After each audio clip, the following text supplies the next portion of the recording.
Welcome to the Landlord Diaries, where we talk about midterm rentals and the opportunities behind them. We'll share landlord stories, talk about maximizing investment potential, and discuss how to live the very best landlord life. This podcast is proudly brought to you by Furnished Finder, the leader and largest online marketplace for midterm rentals. Remember to like and subscribe if you enjoy our content. Hey everybody, it's Kelly Bailey and Katie Lyon, your host team of the Landlord Diaries podcast, coming to you with all things midterm rentals. Today we dive into the insurance midterm rental niche. And Katie, what do you learn from Will today? Yeah, today we get to talk with Will, and Will is another expert within the insurance housing area of midterm rentals. And he talks to us about everything from how he got started to how he's really become a valuable member of someone's team when they're going through an insurance claim, right? Not just being a property owner or a real estate investor, but being someone who's really a resource for these folks when they're going through a difficult time. So he's got some very valuable insights, and especially in the world of insurance housing, where these insights are sometimes not as easy to learn about, we are here to give you as much information as we possibly can. Enjoy.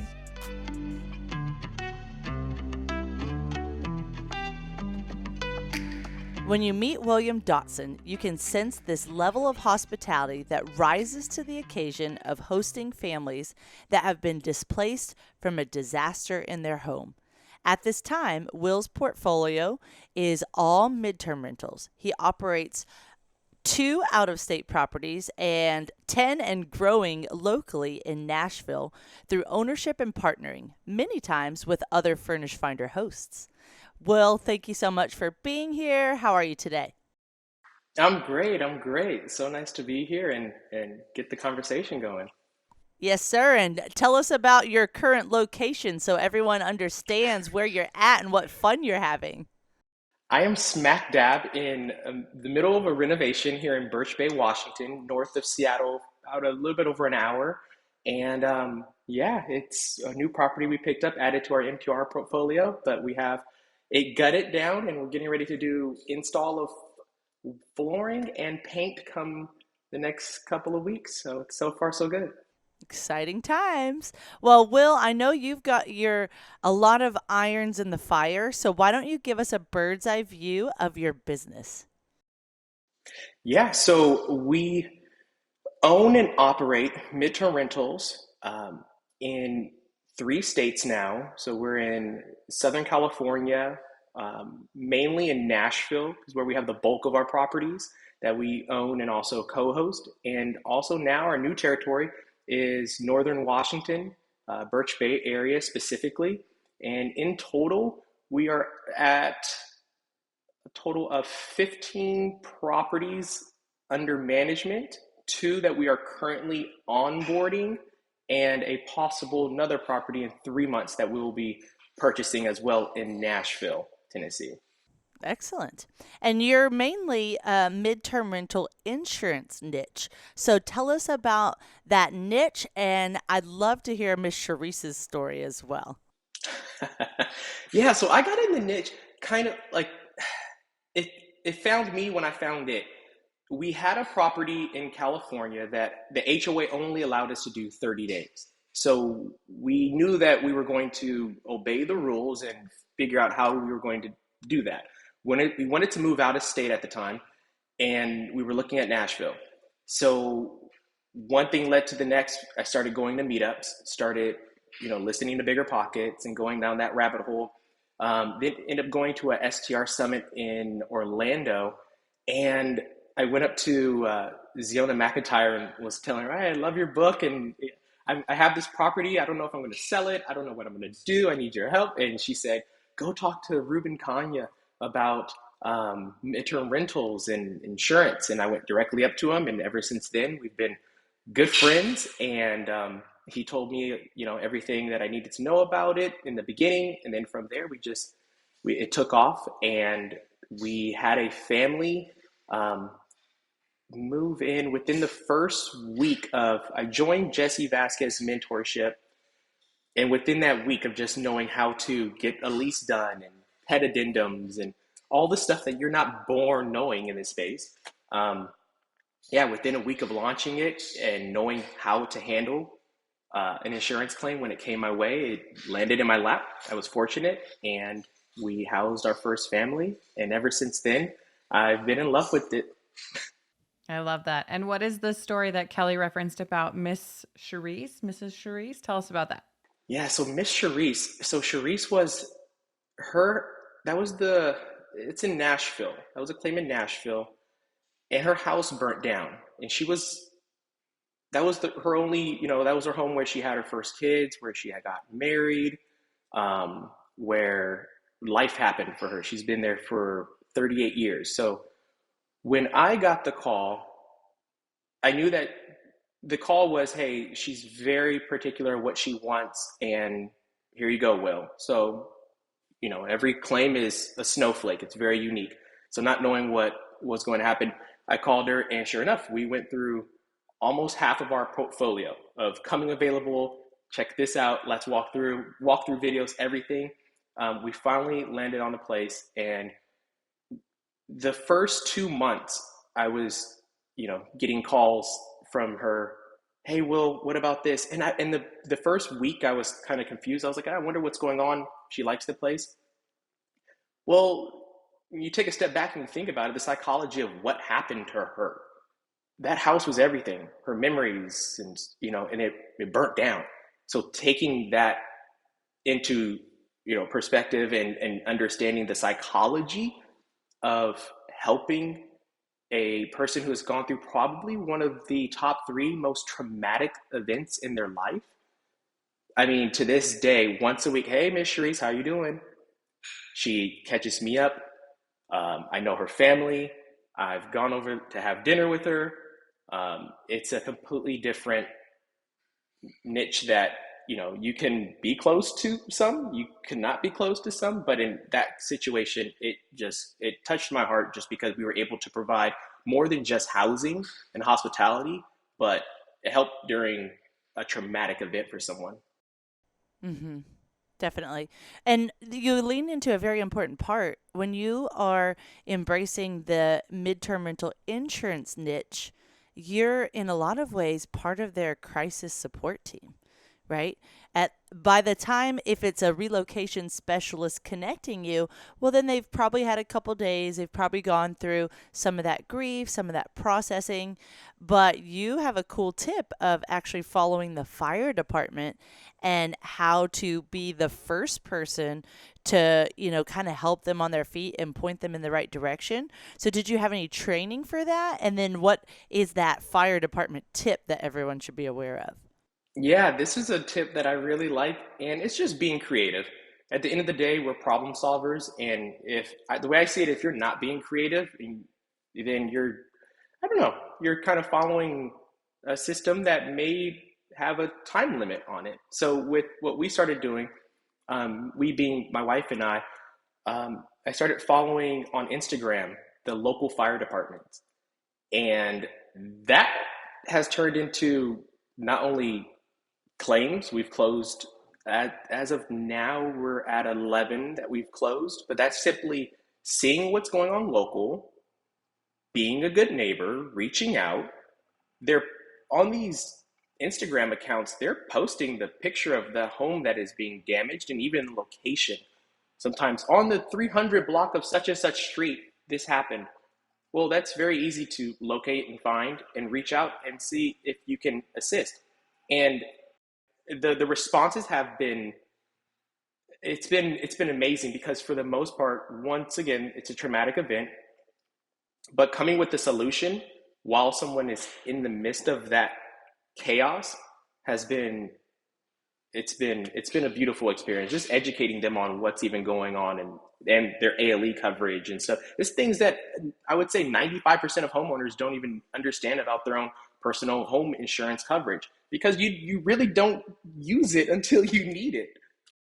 Yeah, I think that's really important. That level of hospitality is critical when you have an insurance claim or someone who is in just such urgent need. It's important in all types of midterm rentals. But when you're dealing with an insurance claim, you're right, it's a tragic event and it's not something you're planning for.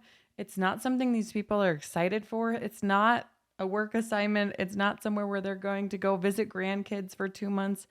It's hard and it requires some problem solving. So I love that you are able to do that, and really become a part of the solution, right? Because that's what we all are as midterm rental hosts as well. It's like we're giving solutions. Yeah, exactly. Yeah, and some of the I had actually one that I reached out to her, and the communication styles for everyone is completely different. Some people still write letters, and some people don't. Some people have landlines. I called this lady, for example, and I think she was probably in her 70, 75, 80, because she would tell me, "Hey, William, I don't email. I I don't have a cell phone." So it was hard to get in contact with her. And her name was on the house, so she was my point of contact. But just spending the time to walk through, process through with her, and explain, like, hey, you know what? I get it. This is all confusing. Let me talk to your adjuster, and we'll get it worked out. I can present some options to you. What's an adjuster, Will? What's going on? So there's even levels to where you're starting the conversation at. But like you Yeah. said, presenting a solution and being like, you know what? Forget anything that I know or that I think of how to handle this solution. How can I help this individual right here feel comfortable, find something that is all going to work out for everyone, and make them happy so that they can get back to their life? Today's episode is proudly sponsored by Furnished Finder, the ultimate platform for hassle-free midterm rentals. Whether you're a seasoned landlord or just getting started, Furnished Finder has everything you need to find your next tenant. With Furnished Finder, you can say goodbye to booking fees, markups, and commissions, and hello to direct bookings. If you're ready to experience all the benefits renting your property for 30 days or more, head over to furnishedfinder.com, where you can list your property for one low annual price. We make it easy to get started. I also love how you presented yourself as an expert in that area, right? And I think whether, the insurance claims are somewhere where people really do rely on others to help them be the expert. But even if you are hosting travel nurses, or you're hosting digital nomads, or snowbirds, right? You can still provide the expertise. And that is very, very important. The value that you provide as a landlord is not just in your property, right? It's in yourself. What kind of expertise do you offer? What kind of communication do you offer? What type of professionalism do you offer? It's a whole package, right? And no part of it should really be forgotten. So, Will, with that, you mentioned that you use leases, and that it can be a little bit different within insurance claims. So walk us through that. Do you use the Furnished Finder sister company KeyCheck? And what type of process do you go through for the booking? Yeah, I've only used KeyCheck. It was the first one I did, my first lease.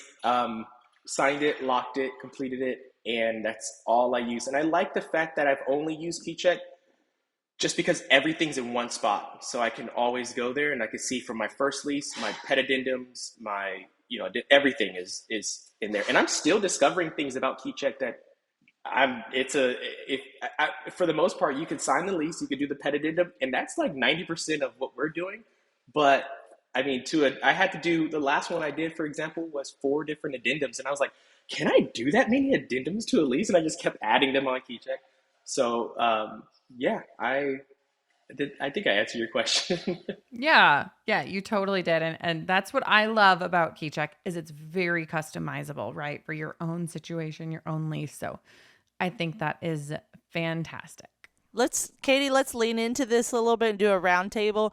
What are some of those addendums you add? We won't spend long here, but we haven't had this conversation a long time, so it'd be a good one to lean into. What addendums do you use and add? And then Katie, you and I can add just a few quick hitters if we've got any extras. Yeah, for me, whenever, because especially with insurance, when you're closing, the last thing that they want is they want the lease agreement. And so if I submit a lease agreement, well, that's a bound legal agreement. KeyCheck, they lock it, and then you're like, okay, this is it. Well, any changes that need to be done, if I misspelled or if they move the date, and that happens all the time. I had, like I said, the last one was 4. The one before that, we had to do 3 because the adjuster was like, hey, you know what? We forgot to put the cleaning fee in the lease. And I was like, huh, before I didn't do that, but now I do. So I go in there, easy addendum, one click, boom, it sends the DocuSign straight to their email, and it's just fast and easy. And I get whenever, because not every client that I work with, I'm explaining to them, hey, I've done so many of these insurance claims. You're in good hands. Some, they're just asking questions and you're responding, and the faster you respond is kind of, you're teaching by your actions. So with this one, it was just that. They were asking questions. I was, boom, here's an addendum. Oh man, that was fast. Here's a question, boom, addendum. So that level of professionalism just closed the deal and moving on. That's amazing. Mine, when I getting into the addendums and things in the lease, not necessarily for only insurance clients, but for all midterm rental types, I like to give myself the opportunity for a same day flip if it's, a shorter stay, or if we want to consider that and it lines up for everyone. So we always add the fact of it being, closer to the short term, where it's a 4 p.m. move in and a 10 a.m. move out. And that gives you that flexibility. A lot of times I'll go back to the tenant, as we get close, to say, hey, no one's scheduled to move in. You're welcome to move out at any time today. Or if we do have a same day flip, then I'll remind them, that they need to have be out by 10 a.m. And so far that has worked very well. And then I always add to the addendums just reminders about the high touch items, like especially kitchens. If you don't have a countertop or appliances that are protected easily, like glass top stoves or Formica countertops or things like that, I add those type addendums into the lease as well. What about you, Katie? My biggest one is always the pet policy, right? I think that one is huge for me, especially since a lot of my properties are arbitrages and I want to be responsible to the property owner that I'm partnering with. So it's just full coverage there. I bet it's actually probably in the lease a few times, including the addenda. It's there a lot. But if there's any changes with the pets, if they say, oh, I want to, bring my mom's dog for a while, which I've had to happen. It's like, okay, that's fine. And sometimes they think, we're fully covered because I already have pet details in my lease. It's like, nope, we're going to add this for your extra pet because I want the details of that pet in there. So yeah, that for me is really important, that I just get very, very specific with the pet details. And if that changes, that we get it updated. And you do the, I think we both add electric caps. Do you add an electric kind of addendum, and how, Will, do you add how much they're allotted for their electricity and their bills, or do you not add that to your lease? I do, but not as much recently. I've been trying to get away from the caps. I do it, but I try to get away from it. And what I mean by that is I make the offer of, hey, this is the cap. However, we can remove the cap if we go ahead and adjust the price to here. I'll go ahead and throw in a 2 cleaner for if we make this adjustment. And if you go over, then we'll just do 1 cleaning for the month. We'll work with you on that. So it saves me time a little bit from having to go and look at, and did they go over, and what day did this month starts here and all that. And I was like, time, okay, let's just go ahead and make this adjustment. Yeah, it does. I have a limit on mine, but to be quite frank, I've never really looked at it unless it's like whoa, my electric bill was 5 times the normal rate, right? Like for me, that's kind of the protection it puts it in, because I don't know about you guys, but when I go to a short-term rental, I'm like, oh, I'm only here for 4 days and it's the middle of summer. I'm going to put this air conditioning at 67. Thank you very much. And that's not how I want a midterm rental guest to act, because you live there, right? And the rates that we charge as midterm rental hosts don't reflect the expenses being that high, where you're running your air conditioning at full speed all of the time, right? So it's like you have to have some sort of strategy. So I love what you said about, we're going to increase the cleanings and we're going to raise the price, but then there is no cap. It's a trade-off, but I think you need Exactly. to be prepared. If you don't price in or have any limits for utilities, you better be okay knowing that you might get a really high bill. And Yeah. if you do have a cap, make it reasonable, or I think make a plan like you have. I really like that. Mm-hmm. And before we move on from KeyCheck, since it sounds like you're an expert in all things KeyCheck, which is awesome, do you embrace the KeyCheck rent payments as well, or where do you take your payments? Because I mainly do, I would say easily 90% of our business is insurance. A lot of our payments are ACH. Oh, good point. Okay. Mm-hmm. Yeah, even when we do direct bookings, it's direct booking website and Stripe, and it's all through that. So I haven't yet been able to do anything else, and it's been working that way. But in the future, I know I'm going to be doing it sooner or later. Yeah. You know what? And that's kind of how it is with insurance. They want you to fit into their system with payments because they're probably processing a bunch, hundreds, if not thousands of payments. Completely reasonable. What I think is cool about midterms and Furnished Finder is like you can do that, right? You can take the payments however they work for you and however they work for the arrangement you have with the tenant. So KeyCheck is a great option, but sometimes it might not work, like in this situation, and that's okay. But I love that you have it like in your back pocket if you were to need it. Exactly. Another tool in the tool belt, another solution. Yes, love having all the tools. Hey landlords, are you ready to level up your rental game and simplify your midterm rental business? Well, get ready to meet your new best friend, KeyCheck. KeyCheck is your all-in-one solution for stress-free property management. With tenant-paid screenings, online rent payment processing, custom lease creation, and a suite of incredible landlord tools, you'll wonder how you ever lived without it. No more chasing down checks or sifting through piles of applications. KeyCheck helps you organize and manage all things landlording in a simple and efficient way. Make landlord life a breeze with KeyCheck, the game changer for modern property owners. Visit keycheck.com to unlock the power of stress-free property management and take your rental business to new heights. Well, I'm excited to be to the main topic of our conversation today, which is how you partner with Furnished Finder landlords on your insurance leads. Thank you for going through the details of your portfolio. Reminder that Will takes on both ownership and partnership with other landlords. So let's jump into that because we've heard a lot about the value of Furnished Finder unmatched leads, match leads, the ability to connect directly with landlords through phone. But you lean into this a different way, and you are reaching out to fellow Furnished Finder hosts because you have a ton of insurance leads coming in that you need homes for. So tell us what that process looks like. Yeah, a bunch of people probably already had the Nova Havens message from on Furnished Finder. But no, I love it because I could send messages out. So whenever, for example, if I'm booked, then that's a problem. I mean, it's a good problem from an investor point of view, but in the world of insurance, you like get rid of being an investor. Take that hat off. Like you're a service provider. That's what you are. So as a service provider,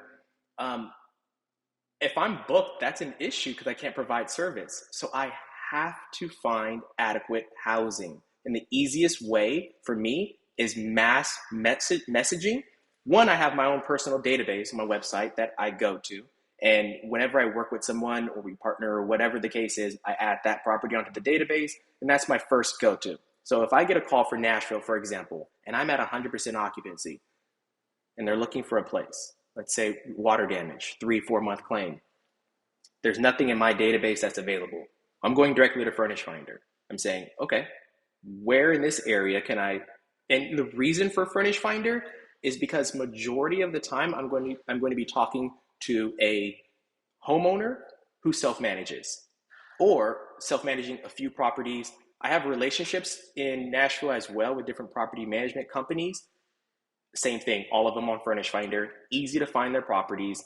I can send them a message. The response is easy, it's quick, and it's my little cheat sheet. You know what? I love that because we built Furnished Finder about having relationships, right? And we want it to be very easy for you to connect with people and to find different options. Like you're saying, like you want to maintain those relationships with the other partners within the insurance industry. It's better to tell them, hey, no, I don't have any availability, but let me connect you with 2 or 3 other people that I know that do have great availability than to just say no, right? It's not always about getting the booking or making the profit.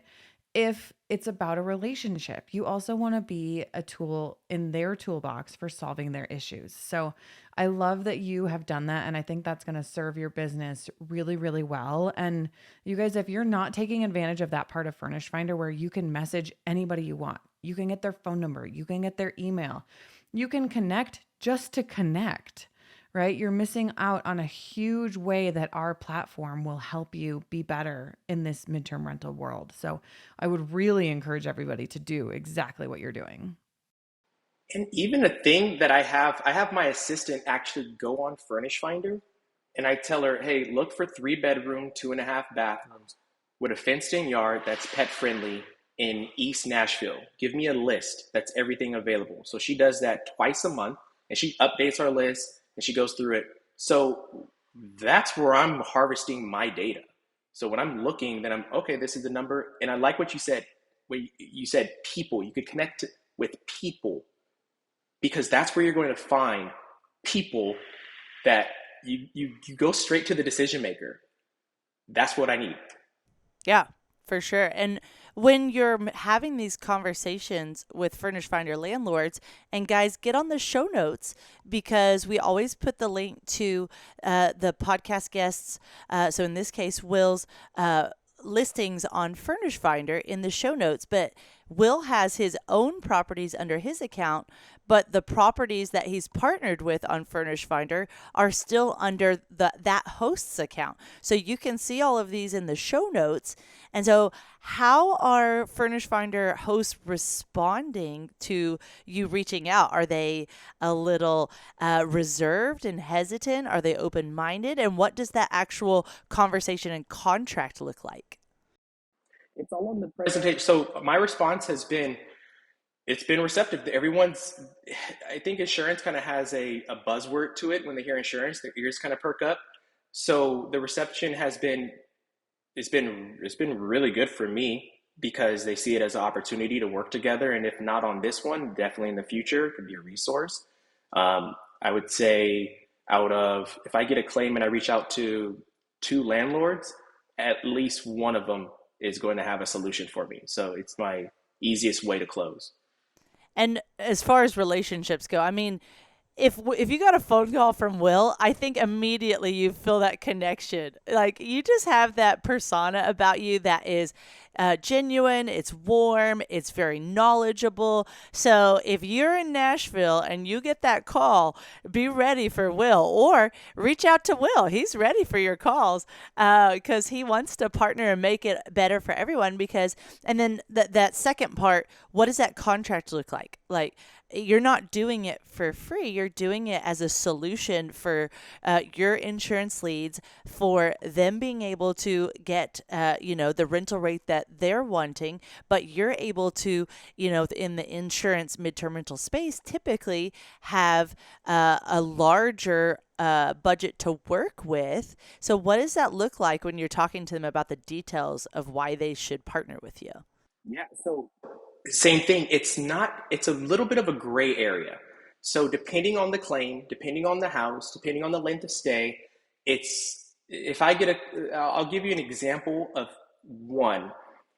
I got a claim for a 3-month stay. I reached out to the landlord. I explained everything. And I said, hey, I personally don't have any inventory. I have this claim. I want the family to do a walkthrough. This is the whole process. And the landlord said, do you mind just managing the whole thing? I'm not in town. I have never done this before. I'm kind of, I'm confused. I said, my company will take it on as a co-host property for the duration of this stay. And I will also be available to you to teach you everything you need to know as much as I can. I'm a nerd in this space, and I did just that. So that's how it worked out. There's others that I reach out to and they say, hey, just go ahead and connect me. I go, okay, hey, great. We could work out a referral fee. Here's my contract. And, I look forward to doing a lot of business with you in the future. Great. There's others, and it's so on and so forth. Every situation is different because we're in a human business, right? And some people have their own way that they like to deal with their properties and do their business. So it's my job the big picture is get the family a home. And whatever that means for me, it's the crumbs on the bottom of the pan. Yeah. Well, it totally makes sense. I think it's a great business model that a lot of other listeners will be encouraged to explore. And many guests that we've already have, I'm going to have to circle back to them and say, hey, don't miss Will's episode. You're going to really like some new takeaways in there. So thanks for sharing. And then the last thing probably on the, just connecting with Furnished Finder landlords, is there any red flags on marketing when you're looking at someone's listing that leads you to not reach out to them versus reaching out to them? My biggest thing is quality.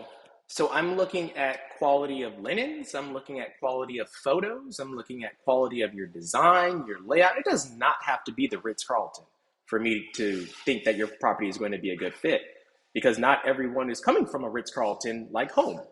And at the end of the day, I'm more concerned with how is the family's stay going to be.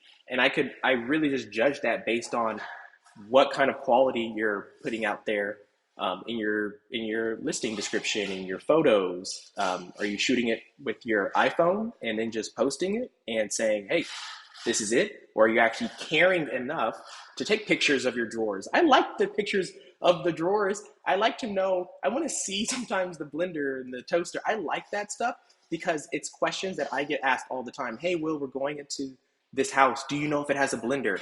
I get blender, fenced-in yard, and pet supplies more than anything. So I like to see that.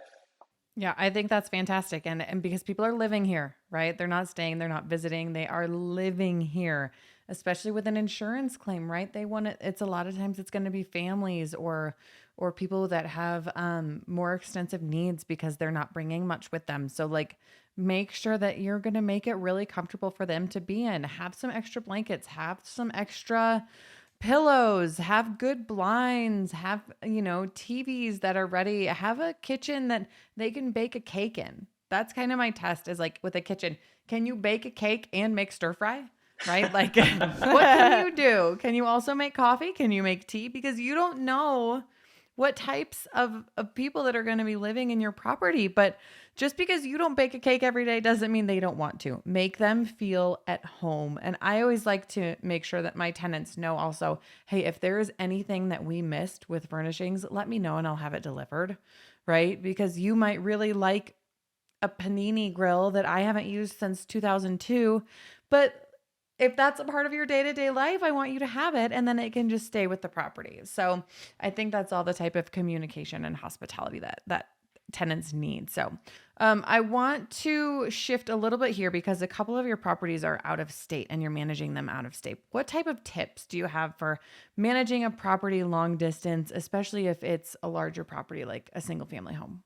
Yeah, so we have one. That's a great question because I learned by trial and error. Collaboration, relationships, and a team. And I know how everyone's like, well, of course, duh, a team. But this is what I mean by that. For our place in California, I didn't have to put together a team. What I did was I met someone who was also doing MTRs in that area. I connected with them, built a relationship with them, and just said, hey, this is what I'm doing. This is what I can offer. Let's collaborate. Let's work together. When I get a lead, I see you have 8 properties. I just have this one. Hey, do you have a handyman? Here, Will, here's my entire list. And they were just the most beautiful human beings. They gave me their entire list that was curated over 3-5 years. I mean, she had notes of this person does this great, this person, like everything was. So all I had to do was just reach out to each, to one, build my team based off of that list. And then now, if anything happens, I know exactly. I have someone for the heater. I have someone for the pool. I have someone for palm tree trimming. I have someone for anything that can go wrong. And then I always say, you don't really know your property until your first year of doing it. And after that first year is where you're like, okay, I have a system in place. I have a team in place. But that's what's been the biggest for me. For any of my properties, if anything was to happen to any of my out of state properties, I have someone I can reach out to that is as if I was there, and I have a solution for it. That's really good. That was a perfect example. And how's your California property going? And in general, what led you to purchase your California property and your Washington property? So I'm originally from California, and we were living in San Clemente. It's a little beach town in California, and we loved it. And then we decided, hey, you know what? My wife, it was time to have a family and get pregnant. And so when we got pregnant, we were like, okay, let's go buy a house. And we bought a house, we furnished it, and we thought it was going to be our forever home. That is the home that eventually ended up being our first MTR, because it got to the point where we were like, wow, we were fortunate to buy it at a great time, get a great interest rate and all that. So and then it grew in value fairly quickly. So it was either sell it and make other investments, or do what? And then that's where, I was in the same room with the Jesse Vasquez and the Raffalosas, and was able to ask, those questions, which is why I value meetups so much, because to book time with these guys would be, it's a whole different subject. It's hard. But yeah, they helped me get that off and running. And then after that is where we moved out to Nashville, and then we operated that one as our first MTR and never looked back. That one is doing fantastic. It actually was the property, because we bought it the way we did, and it was a smart buy. It was a great buy. Then that gave me the opportunity to leave my 9-to-5 and just completely dedicate 100% of my time to real estate investing, and then all the benefits that come along with it, doing a cost segregation study on it, and managing other properties and offering more assistance and being more of service to the community. Yeah, that's great. Really well said. So considering, a majority of your properties are in Nashville, you do both ownership and partnering. How do you keep your books straight and your taxes straight and make sure that you're building the right way as you scale? I love that, because we went through like 4 different CPAs, and we were shopping around. We were dating a lot of different CPAs, but it is very important. My wife has been an entrepreneur for about 15 years. So I had a big leg up on that. So she already had a bookkeeper. She already had but I mean, real estate is a different type of tax strategy, right? And so we both knew that there were benefits, but we weren't taking advantage of them instantly. So we found a tax strategist, and keyword strategist, not CPA. Our CPAs are fantastic. We have a CPA, but he's also tax planner, tax strategist, and his emphasis is in real estate. And then same thing, getting a bookkeeper after we formed the LLC, which is taxed as an S corp, and my bookkeeper does all of our my monthly owner statements. She keeps everything in line. And then, with our tax strategist, we meet up every quarter with him, and he's explaining, hey, what are we looking to make? And these are our margins. This is what we can do. This is what we can't do. These are our write-offs. And it's been a big education for me, but really creating a system where you're following smarter people's rules, and you're asking better questions as you go on. And and then also following the big picture goal of where you want to be 1 year from now, 5 years from now, and how to grow with a smart team with you. I love that. I think relying on people who are very, very good at what they do is key to this, right? Like, if you need help with your bookkeeping and accounting, find someone who's really, really good at that. Date a few and find the right fit. I love when you said that, like, we tried a few. And I think that's right? Because there's other needs than you need someone who's really good at it and really knowledgeable, but also like vibes with you and can meet your expectations or your timetables, or it's like, I want to do things on a monthly basis. I want to do quarterly, whatever it is. Like, you've got to find that good match. And it sounds like that has been a theme across your entire real estate investing and management journey. And I just think that that is so underrated. It's okay if you try a team member and they don't work, right? It's okay.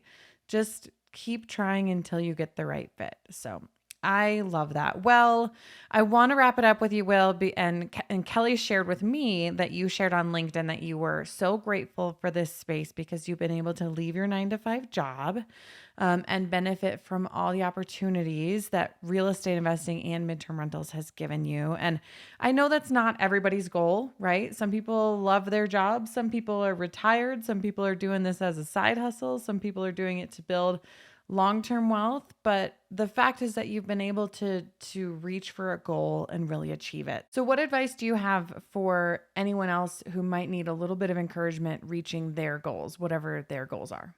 Yeah, you know what? I think quitting a 9 to 5, now the way I look at it, it's not so much a trophy that I think everyone should go and aspire to do. I think if it fits your life and your goals as a family or personally, then definitely take advantage of it. In our case, my wife, she runs her business, her headhunting business, completely remote. So in my job before as a superintendent at a welding company, it was, we couldn't move around. So working remote was what we wanted to do. So quitting my 9 to 5 was part of our bigger, larger goal. And then investing in real estate out of state, being able to live a month in Mexico if we wanted to, go and spend 3 months summering in Washington, like that was part of our big plan. I think doing it in the smartest way possible, like one of the easiest ways, if you were to say, hey, I want to quit my 9 to 5 and just focus on real estate, we'll focus on co-hosting, focus on something that can instantly replace that income. If you don't have a lot in savings, just make it a smart move instead of a, jump and let's see what happens kind of move. And if it fits, definitely, it's been nothing but beneficial for me. And I'm looking forward to, everything that the future has in store. Yeah, well said. Real estate opens up so many doors. This has been a great conversation. I love that you mentioned that you were a superintendent in welding in the past. That's one of my emerging midterm rental client types is superintendents. We've had quite a few superintendents now, and one of our guests is building a Chick-fil-A in Belton. And I was like, this is awesome. I get to be part of the new Chick-fil-A build. How cool is that? And they're with us for about 6 months at least, and who knows if the project will get extended. We had a superintendent for a floor and decor. So that's a really cool emerging midterm rental client type, at least in my area. Yeah, and construction is always extending. Construction deadlines are always being pushed back. So that's also, that's solid that you can provide that help to them. Yep, exactly. Well, Will, how would you like others to connect with you if they would like to, check out your coaching program or your properties? How would you like them to connect? So the easiest way, I answer all my Instagram DMs. It's the easiest way to get in contact with me. Send me a DM on Instagram, send me a follow. There on my Linktree bio, if you want to book a one-on-one coaching session, you can pick my brain and ask away. If you have a deal that you're working on and you need someone to help structure it or help close it, or just any kind of real estate advice, tax strategy, all that, it's all there in my bio. And also, if you want to work with me and my company, the easiest way is to go on our website, novahavens.com. and submit your property into our database, because that is the first place that I look. It doesn't matter if you're not in our territories, California, Tennessee, or Washington. If you're throughout the nation, I'm part of other bigger networks, and so you can also connect and have your property available there. And drop me a follow, and I'll be throwing a meetup out here in Washington, and I'll connect. Send me a hi. Okay, I love that because I get plenty of business from being on Furnished Finder and Airbnb that I haven't really needed to go elsewhere. But I would look forward to the opportunity to partner with you, Will. So I'll probably go add my properties as well, just in case you come across something, and then you and I can maybe partner on an insurance deal also. So thanks for sharing your story today.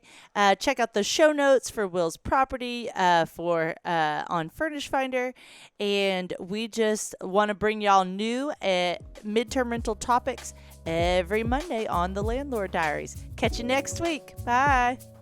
Bye. Thank you.